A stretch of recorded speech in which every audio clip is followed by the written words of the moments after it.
Sejumlah tokoh tanah air tampak menyambangi kediaman Presiden terpilih Prabowo Subianto di Jalan Kertanegara, Jakarta Selatan sepanjang Senin dan Selasa 14 dan 15 Oktober lalu.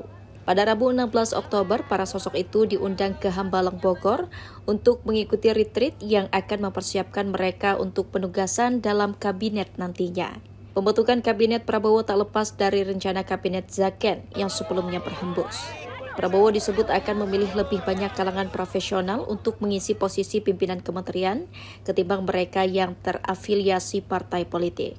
Pakar Ilmu Politik Universitas Indonesia Cecep Hidayat saat ditemui Antara di Jakarta Rabu 16 Oktober menilai bahwa komposisi sosok-sosok yang namanya tercatat telah memenuhi panggilan ke Kertanegara tak hanya terbagi menjadi mereka yang diusung partai politik dan profesional, namun juga mereka yang memiliki popularitas di kalangan masyarakat. Meski banyak yang menilai bahwa kriteria kabinet Zaken belum terpenuhi dengan konstelasi kabinet yang mulai terlihat bentuknya saat ini, Cecep menilai definisi Zaken mungkin saja diperluas dan dilonggarkan, karena keahlian itu dapat berarti pengalaman di bidang yang nantinya akan dipegang.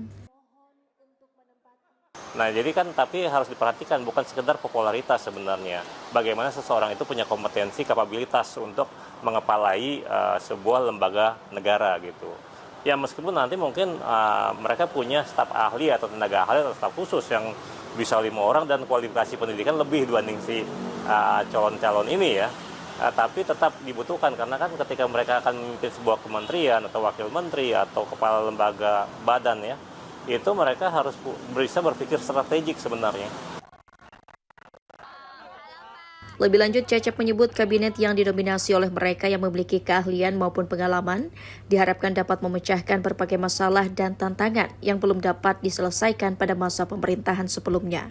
Tentunya dengan dibarengi pengambilan keputusan yang strategis, tepat, dan efisien oleh pucuk pimpinan negara yaitu Presiden sendiri.